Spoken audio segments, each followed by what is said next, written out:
સત્રવર્તનમ બ્રહ્મ નદ્યા કિનારે, સરસ્વતીના કિનારે પશ્ચિમ દિશાની અંદર સમ્યક પ્રાસ નામનો આશ્રમ, એ આશ્રમની અંદર જ્યારે ઋષિમુનિઓનું સત્ર જ્યારે બધું ભેગું થયું છે, વિદ્વાન બ્રાહ્મણો, વિદ્વાન ઋષિમુનિઓ જ્યાં ભેગા થયા છે, અને ત્યાં આ ગુણાનુવાદ વ્યાસજી મહારાજ ભગવાનને ગાય છે. અને વ્યાસજી મહારાજ મહાભારતના યુદ્ધથી કથાની શરૂઆત કરે છે. મહાભારત જ્યાં પૂર્ણ થાય છે ત્યાં ભાગવતની શરૂઆત છે. જ્યાં ભાગવતની શરૂઆત અને ત્યાં મહાભારતનો અંત. અને આજે સુતજી મહારાજ કહે છે કે મહાભારતનું યુદ્ધ પૂર્ણ થઈ ગયું છે. છેલ્લું યુદ્ધ ગદા યુદ્ધ, મહાભારતનું યુદ્ધ પૂર્ણ થઈ ગયું. ભીમ અને દુર્યોધન વચ્ચે ગદા યુદ્ધ, છેલ્લું યુદ્ધ હાલે છે. યદા મૃદે કૌરવ સૃંજયાનામ વિરેસ્વતો વીર ગતિ ગતેશો ભૃકોદરા વિદ્ગદાભિર ભમગો દંડે ધૃતરાષ્ટ્રપુત્રે. ધૃતરાષ્ટ્રના પુત્ર દુર્યોધન અને ભીમ ગદા યુદ્ધ ચાલે છે. આ ગદા યુદ્ધની અંદર નિયમ હોય છે કે કેડથી નીચેના ભાગની અંદર ગદા મારવામાં નથી આવતું. આ ગદા યુદ્ધ એટલા દિવસો સુધી ચાલી છે કે યુધિષ્ઠિર મરતો નથી, દુર્યોધન મરતો નથી, અને ભીમ અને દુર્યોધન વચ્ચે ગદા યુદ્ધ એટલા દિવસો સુધી ચાલ્યું કે દુર્યોધનના ગદાના પ્રહાર હવે ભીમથી સહન નથી થતા. એક રાતે ભીમને વિચાર આવે છે કે રોજ આ દુર્યોધનના ગદાના ઘા હવે મારાથી સહન નથી થતા, અને જો હવે હું અહીં રહીશ તો હવે ઝાઝો દિવસ સુધી હું જીવતો નહીં રહું. રાતના સમયે કોઈ બધા સુઈ ગયા છે અને ભાગવા જાય છે. ભગવાન એને પકડે છે, કરે બેન તું ક્યાં જાશ? તો કે હું હવે અહીંયાથી જાઉં છું, હવે મારાથી આ ગદાના ઘા સહન થતા. ત્યારે ભગવાન કહે છે કે શરીરથી તો જાડો છે પણ બુદ્ધિથી પણ જાડો છે. તે એકય વાર તારી બુદ્ધિથી વિચાર કર્યો છે? તો ગદા યુદ્ધ કરે છે, તારી સામે હું બેઠો છું, તે એકય વાર મારી સામું તે જોયું છે? ભીમ કહે છે કે અરે તારી સામું જોવાથી શું થવાનું? તો કે એક દિવસ તું રહી જા, અને જ્યારે યુદ્ધ કરતો હોય ત્યારે યુદ્ધ કરતા કરતા તું મારી સામું જોઈજે.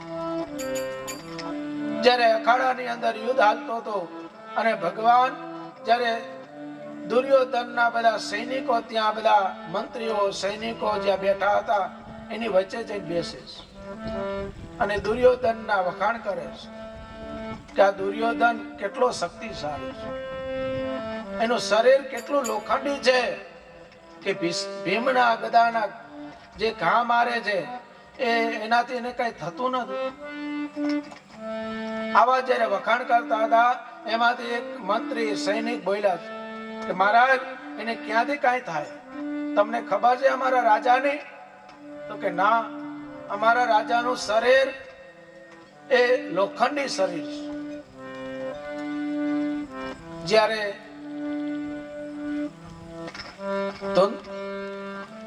દુર્યોધનની માં આંખે પાટા બાંધેલા છે, અને આ દુર્યોધનની માતાએ આંખે પાટા બાંધ્યા. પોતાનો દીકરો મોટો થયો અને રાજગાદીએ જ્યારે બેસે ત્યારે એને થયું કે મારા દીકરાને કોઈ કાંઈ ન કરી શકે એવું એનું શરીર લોખંડી કરી દો.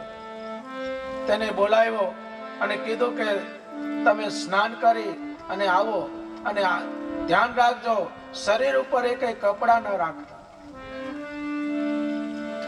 અને જ્યારે સ્નાન કરીને આવે છે શરીર ઉપર એ કઈ કપડા નથી, અને વચમાં નારદજી આવે છે કે તું ક્યાં જાસ? તો કે મારી માએ કીધું છે કે શરીર ઉપર એ કઈ કપડા ન રાખતો અને મારી સામે તું આવજો.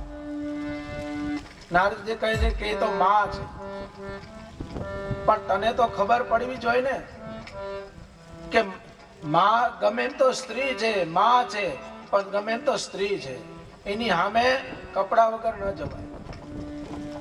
એટલે એને કેળથી નીચેના ભાગમાં એક વસ્ત્ર બાંધી દીધું અને કીધું હવે તું જા. માએ જાય દરેક આંખેથી પાટા ખોલ્યા અને જોવે છે, અને આંખમાંથી એટલું તેજ નીકળ્યું કે આખું શરીર એનું લોખંડી બની ગયું. પણ જે કેળનો ભાગ હતો એ નબળો રહી ગયો. એટલો ભાગ નબળો રહી ગયો. અને માએ કીધું કે અરે તને મેં કીધું તો કપડા કઈ શરીર પર ન રાખતો, અને તું હવે આટલું શરીર તારું જે છે એ તારું નબળું રહેશે. આજે બધા સૈનિકો કીધું કે એનું આખું શરીર લોખંડી છે, પણ કેળથી નીચેનો ભાગ એટલો ભાગ એનો નબળો છે. ભગવાન સમજી ગયા અને આજે યુદ્ધ કરતા કરતા ભગવાન ભીમને કેળથી નીચેના ભાગમાં પ્રહાર કરવા માટે ઈશારો કરે છે, અને ભીમા સમજી ગયા અને એક ગદા ફેરવી અને દુર્યોધનને કેળથી નીચેના ભાગમાં મારે છે, અને શરીરના બે ભાગ થઈ જાય અને ત્યાં દુર્યોધન પડી જાય. દુર્યોધન પડી ગયો એટલે તરત જ ભગવાન ત્યાં અખાડામાં જાય ભીમનો હાથ ઊંચો કરીને કહે છે કે ભીમનો વિજય થયો, ભીમ વિજય થયો, ભીમ જીતી ગયો. ત્યાં બધા જોતા જે રણ મેદાનની અંદર યુદ્ધની જે નીતિ હોય છે એ નીતિને જાણવા વાળા આવીને કહે છે કે મહારાજ આ ભીમ યુદ્ધથી વિરોધ કર્યો છે.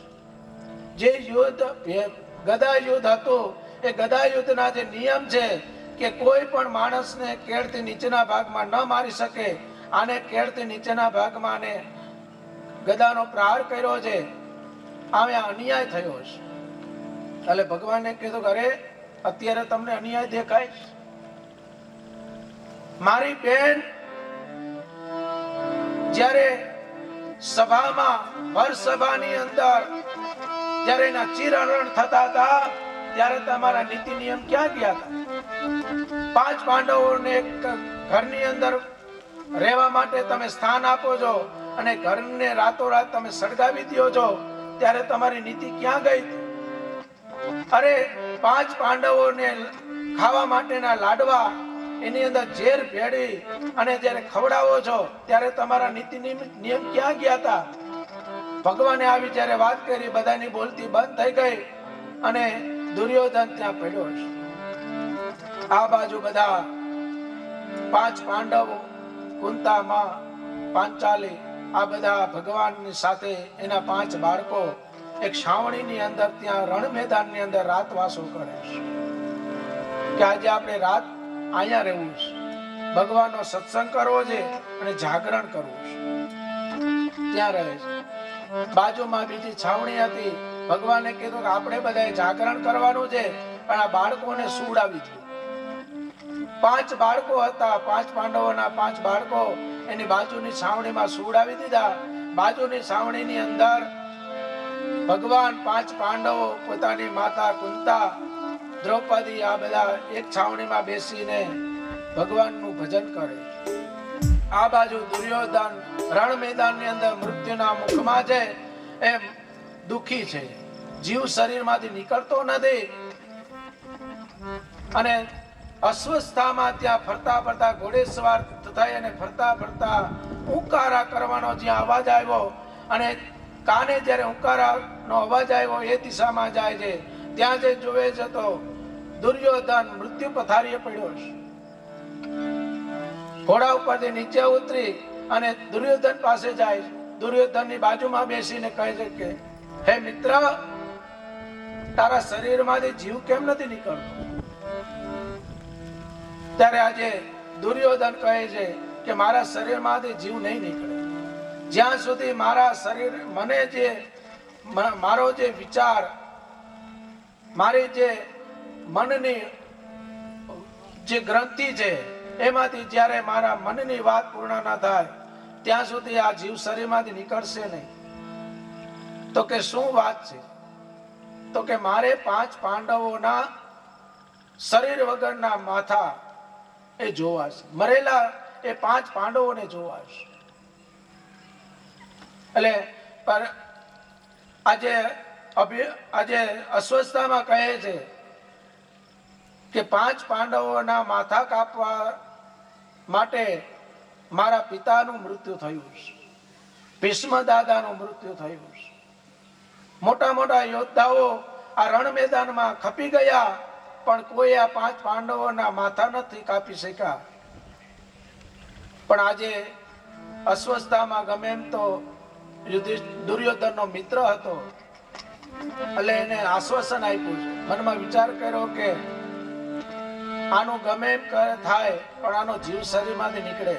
આશ્વાસન આપ્યું કે જો હું જાઉં છું અને 5 પાંડવોના માથા જ્યાં સુધી હું ન લઈ આવું ત્યાં સુધી હું પાછો નહીં આવું.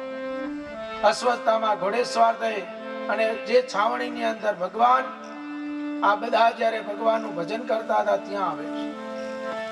ત્યાં આવીને જોયું તો ત્યાં ભગવાન તેની સાથે છે. એટલે અસ્વસ્થતામાંને થયું કે આ બધાની વચ્ચે, ભગવાનની વચ્ચે આ પાંડવોને માથા કાપવા એ મારું કામ નથી. થોડાક આગળ જાય બીજી છાવણીમાં 5 પાંડવોના 5 બાળકો સૂતા છે.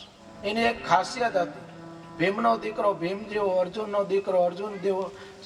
આવી રીતના એ પોતાના પિતાના મુખાકૃતિ વાળા 5 બાળકોને જ્યારે જોયા એટલે મનમાં વિચાર આવ્યો કે ઓલો દુર્યોધન તો મરણ પથારીએ પડ્યો છે, એને ક્યાં આંખથી જાજુ સૂજે છે. આ 5 બાળકોને મારી એના માથા લઈ અને હું એની સામે રાખીશ અને કહીશ કે જો મિત્ર, આ 5 પાંડવોના માથા છે, તું જોઈ લે. અને એને સુખેથી એનો શરીરમાંથી જીવતો નીકળી જાય. 5 બાળકોને, નિર્દોષ એવા 5 બાળકોને જ્યારે માર્યા, એના માથા લઈ અને થોડાક દૂર મૂકવામાં આવ્યા. અને અસ્વસ્થતામાં કહે છે જો મિત્ર, આ 5 પાંડવોના માથા, એકવાર તો ભાંગેલું શરીર દુર્યોધન ઉભો થઈ ગયો. અરે મારા દુશ્મનના 5 માથા ઉભો થઈ ગયો, જોયો, પાછો સુઈ ગયો. અસ્વસ્થતામાં બોલાવે છે બાજુમાં. અસ્વસ્થતામાં પકડી એનું ગળું પકડીને એને પૂછે છે બોલો, હું ક્ષત્રિયનો દીકરો છું, હું મારી આંખ કોઈ દિવસ ધોખો ન કરે. મારી આંખ એકવાર જ્યારે જેને હું જોઈ લઉં એ મારી આંખ એ કોઈ દિવસ બીજી વાર ભૂલ ના કરે. એને મારી આંખ કોઈ દિવસ ભૂલે નહીં. બોલો આ કોના માથા છે?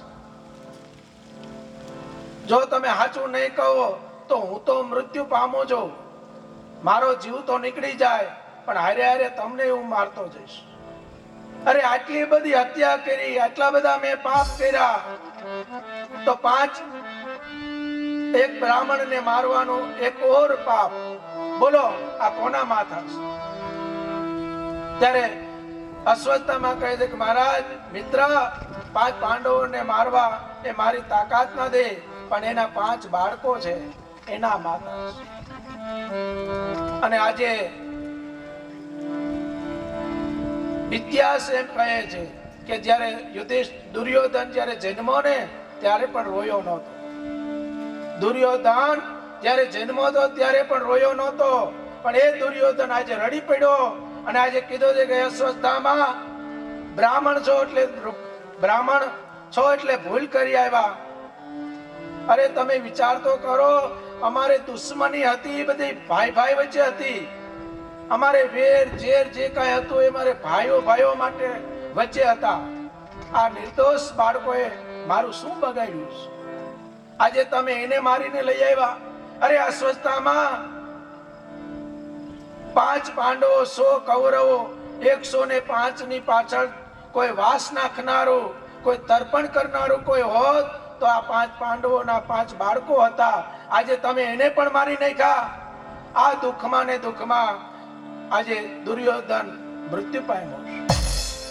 અને આજે અસ્વસ્થતામાં ને ભય લાગ્યો, સવાર પડતા જો પાંડવોને ખબર પડશે મને જીવતો નહીં રહેવા દે, એટલે આજે અસ્વસ્થતામાં ઘોડા ઉપર બેસી અને 100 યોજન સુધી દોડી શકે એવા ઘોડા ઉપર બેસી અને એ ભાગવા ગયો છે.